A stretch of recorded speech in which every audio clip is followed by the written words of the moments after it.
Welcome back. Today we are talking about marriage, and the question we asked in our, at least on our banner last night, was that do marriages still work? Very interesting question there. And joining me is Reverend Nyakio Kamau, who's the Deputy Senior Pastor at Sitamgong. Yes. Welcome to the show. Thank you. I would love to get your side of this question, your answer to this question first. Yes. Do you think that marriages still work? Yeah, absolutely. Yeah? That's why I came to the studio today when I was asked whether I can come and speak about whether marriages work or not. Yes. Because I believe they do work. There are many challenges that marriage go through and are still going through from time immemorial to now, but they do work. Okay. They do work. So I posted this, the banner that we had yesterday, the poster rather, and we had very interesting views coming from you. Somebody says, George says, definitely the select panel will say it works.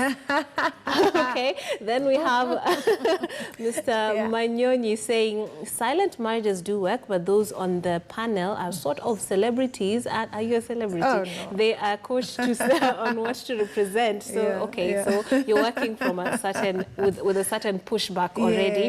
And then somebody said Cheramba Livondo says he's going to be following this discussion. Thank you very much. Then we have a wrong question. Correct question is, why are some marriages not working? Then we have Eunice Lozano says, I wish a divorce was part of the divorcee was part of the panel so that we can get the real facts of these invitees. But you are a counselor too. You do marriage counseling. So I'm sure you have witnessed marriages falling apart, some that you've helped put together and some that you haven't. So we're going to dig deeper into that also. We have Nila Nyakoa saying it would sound much better if the question was, what's the point of marriage if most spouses aren't faithful anyway? So she's working from that point of view. Then somebody just said, these are fairy tales, that is marriages. And then Martin Ford said, still, they work for some, they will never work for some. Attitude is the determiner. So you can see the general mood surrounding what marriage is perceived in current society. And was there someone who said that they know marriage works in those comments? I don't see any. It's very skeptical comments coming out here. And I guess this is also based on the stories that you hear every now and then on TV and in the newspapers about how, you know, people falling apart, stabbing each other at church, at pulpits. We're having divorces that are just, you know, falling, just very acrimonious divorces that I feel like even if it didn't work, at least there should be some civility. So I'm going to throw it to you. Do they work, and how do we make them work before we go to the negative perceptions? Okay. Yeah. I'm a firm believer that marriage works. I've been in one for quite a while. Yes. For some it's quite a while, for others it's just a little time. For about 12 years, going on to our 13th year of marriage. But to say that we've not had challenges would be a lie. Yes. There are challenges therein. But one of the things that we did is that we decided, you know what, we're in this for the long haul. To hold you there, how long? How long? You said you've been in marriage for 13 years, going to 13. Yeah, that's long. Yes. Yeah. So, and the fact that we agreed that we're in this through the thick, through the thin. I mean, we've had our mountains, we've had our valley experiences. I mean, it's been tough. We've had our good times, we've had our good moments of laughter, but we have stuck through it. And I keep saying, no pun intended, but there's no better option out there. So for as long as you're there and you're saying, I'm sticking through this and I'm here to stay, and so I'm going to work it out, it can work. It can work, and it does work. I have many testimonies of that marriage does work. One of the things that I've also discovered that is very helpful, and something that we do in one of our churches, like in my church or in SITA ministries, because I'm a SITA minister, is that we have what we call marriage care groups. So when you get married, we put you in a care group of other married people because you have the same, you want your marriages to work, and in that place you get a support system that helps you work through your marriage. If you're having domains, you can be able to come and sort them out, just air your views. If we need to escalate it, to go see a counselor, see a pastor. I mean, all those things are there and available. I think one of the things that is happening, Tricks, these days is that people are giving up too easily. Like I heard of this couple, they got married, and then after a year, the person says, you know what, I'm just bored with you. Like, I'm bored. I'm bored. And it's the husband who helps this person move out of the house, looks for another house for her. And I'm thinking, really? So who was the husband, the bored one, or the woman? The was wife like, was bored. I'm bored. So both they agreed, we are bored. Angel. Yeah, I know. Yeah. So they said, let's just be friends. Yes. And they were married. So I go like, there's no commitment. The commitment was lacking. And one of the key things that couples must realize is when you come together, God is the one who instituted the marriage institution. I mean, he's the author of it. Right. Always go back to him and say, I mean, this guy, I'm tired. Help me, you know. Figure this out. Things are happening in our marriage. Give us answers. Come through for us. And somehow we have worked with couples, and I know God does come through. All right. Yeah. So what I'm getting from you is that the foundation of it all matters. Very important. Very much. Now, when you are looking at today's weddings and today's unions, a lot of them happen out of convenience sometimes because there's a baby, or maybe we can't afford a wedding, so we'll just jump in and live together. But at the same time, we have those that the mental foundation of it. So we even have people moving away from the traditional vows to the new vows. And what you described in your marriage is that a for better, for worse type of thing is gonna happen. But then today you're having people saying for richer or richer, you know, so there's the condition right there. So could it be that we are entering into marriages from a wrong point of view that doesn't help us when things get tough? I think so, and a number of young people, even a bit older people, are entering into marriage for different reasons. You find that, so you go to a party, you've gone for a bash, and you meet this guy, you like each other, there's chemistry, you say, why don't we try this thing out? You don't even know, you've not anything. It's important to do a background check. Okay. I mean, where is this person coming from? Where have they been? Who are their friends? Who is their family? I mean, basic background checks. So, and I guess that would happen during courtship. During the courtship period where you take time to get to know one another. Because at times, if after a party you are in someone's house, you've already moved in, you go in and you discover, hey, I didn't know this was the character of this person. I didn't know this is the kind of a career. Maybe they could be whatever career they are in, and you discover, man, this is not working for me. There's a lot of baggage that comes with it. Exactly. And so it's important to do that. So a lot of people are jumping into it for the wrong reasons. Someone will say, I need to know what car you're driving, what's your bank account balances, and things like that. What's your plan? And so they come in for the wrong reasons. And yet there are times you can come in and someone has no money, and you grow together. But in this day and age, people are thinking, grow together like what? No. I need to find you have grown. Then I join you in that. Then we continue growing from where you are at.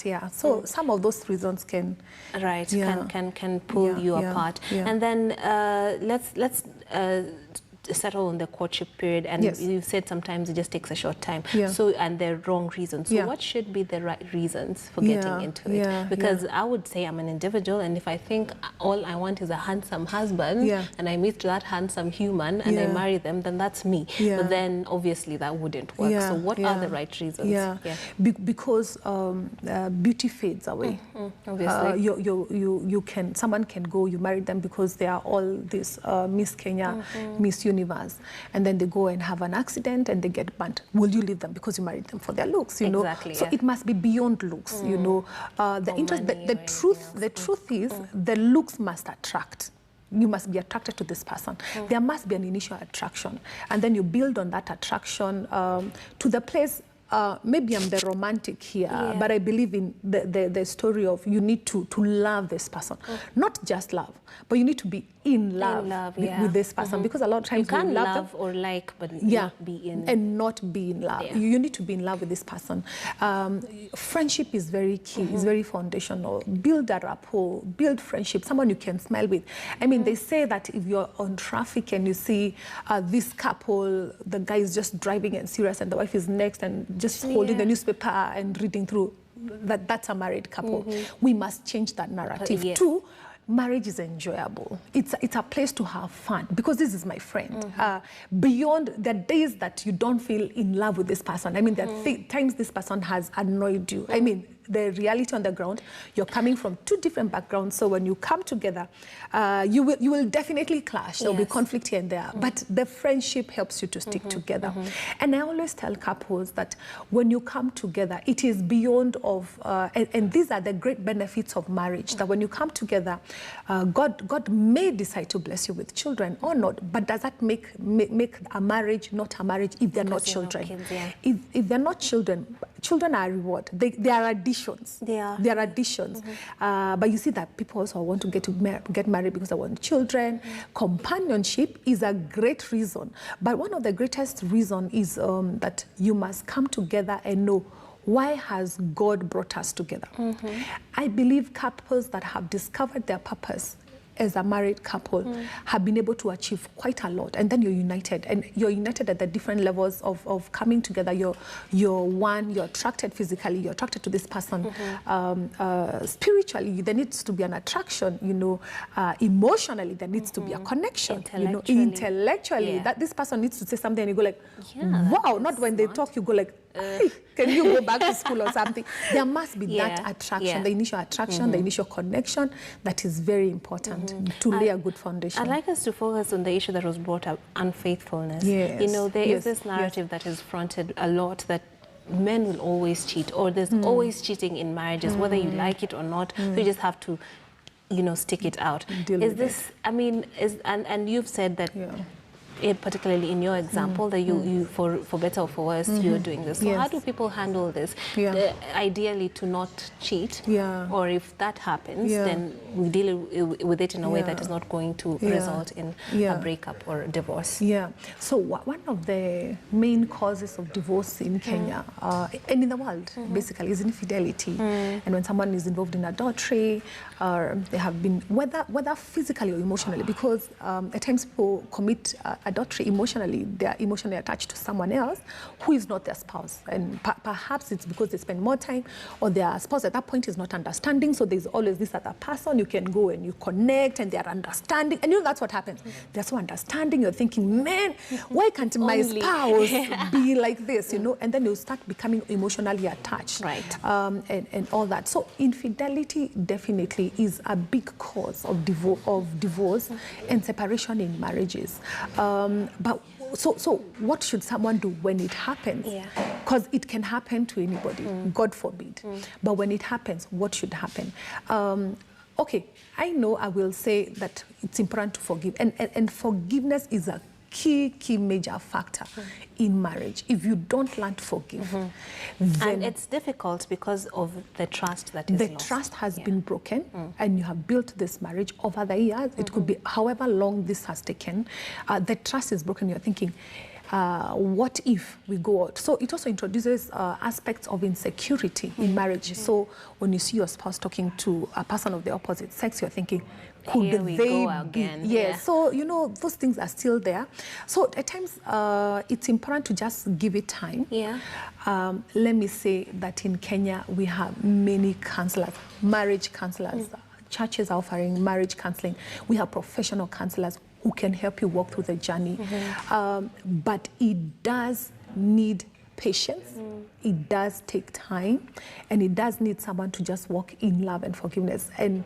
And ultimately, it can happen. It can happen. The reconciliation can happen. So it's a matter of building the trust. But then at the end of the building day, it back again. What about the thing? Because attraction could be one of the reasons someone cheated, but then there's also a deeper root cause. So how do you, as a counselor, help couples actually deal with the thing that led to the cheating? Because if you don't address it, maybe it might happen again.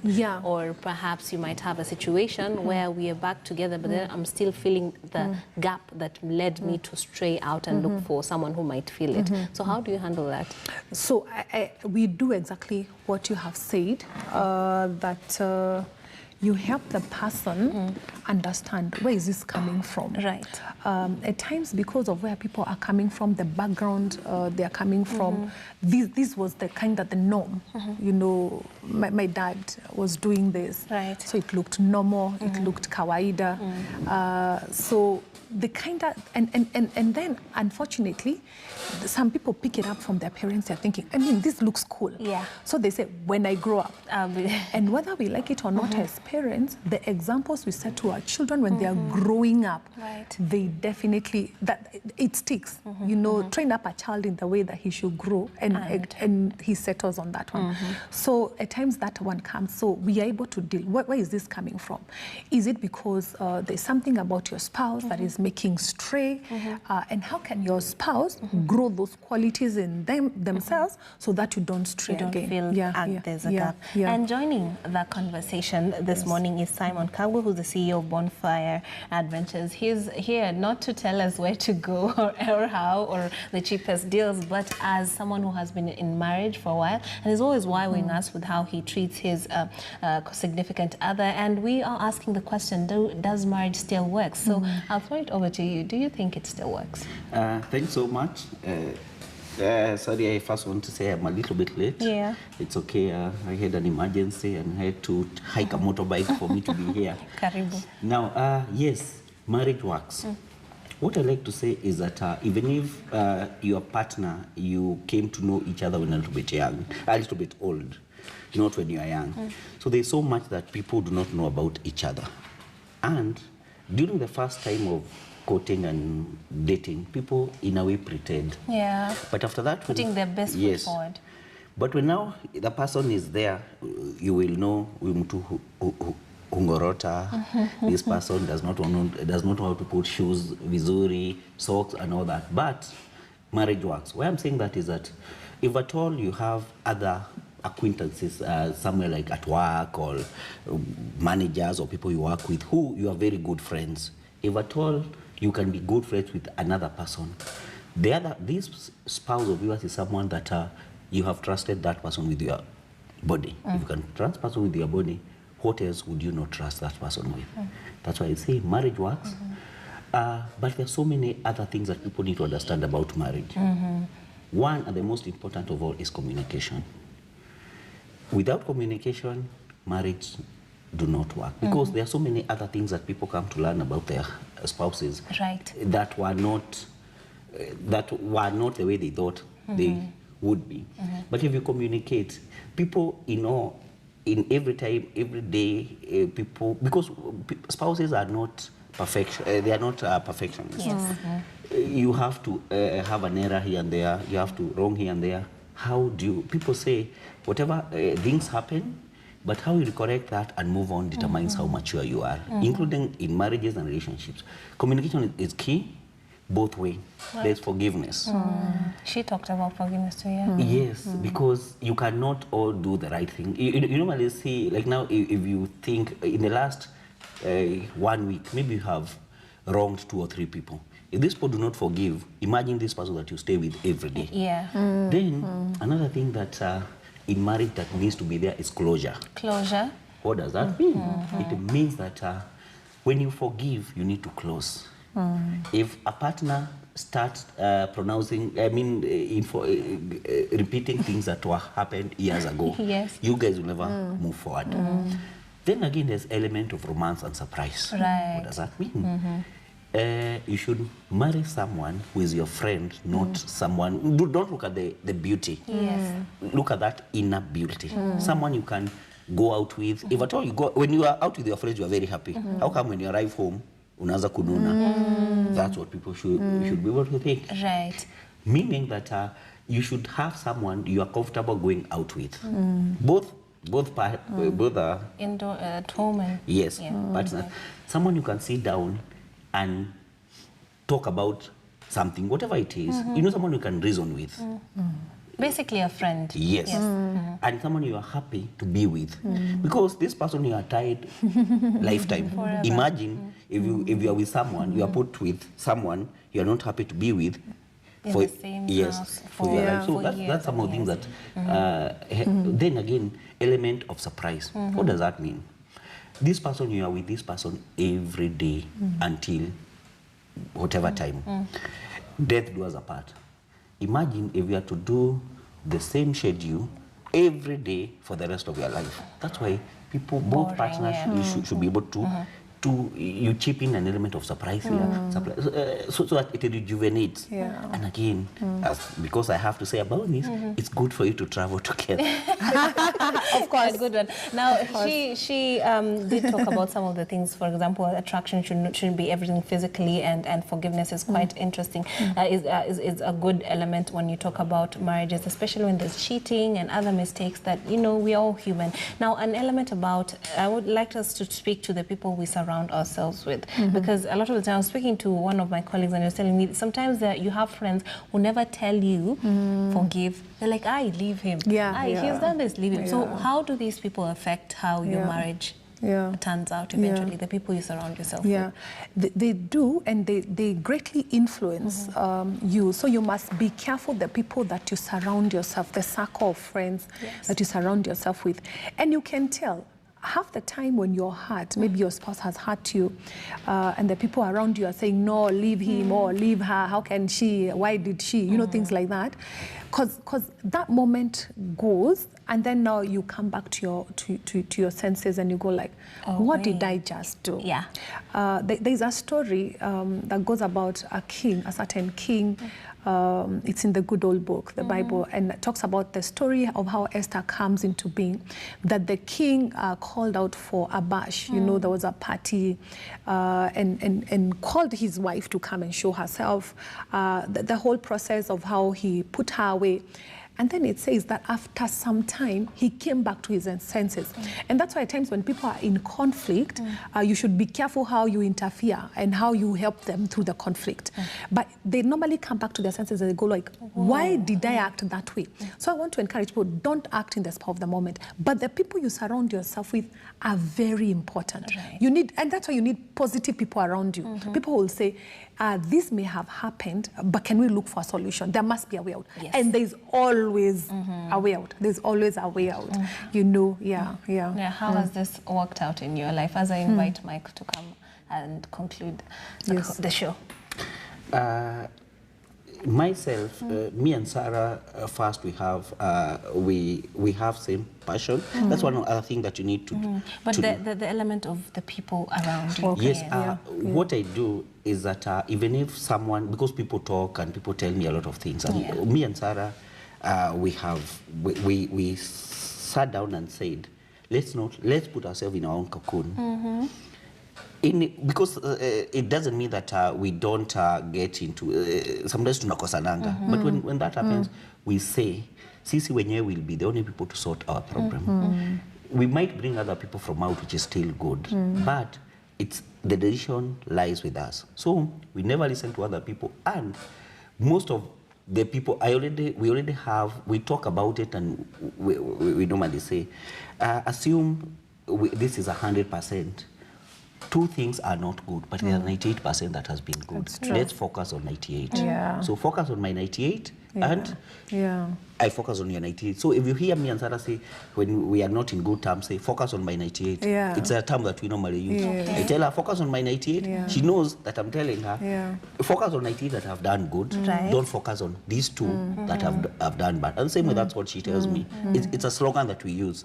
So if you hear us say, focus on 98, it's like we don't want other. But what happens is that I have talked to many people, and I know as a family, and we try to tell people, as long as we come here to sort your issues, it's only you who will be able to, the back lies with you, and that's the most important thing. So your commitment matters. I'm committed to this person, and there will always be voices. There will always be people offering this and the other advice. You must agree what works for my marriage, what works for me, and you go for it. And she did point to the fact that CITAM has these groups for married people that actually help you gain perspective. Is it, has this been important to you where you have other married couples that you can, you know, associate with, and it helps? Yes, we have many groupings, chamas, church, and all that.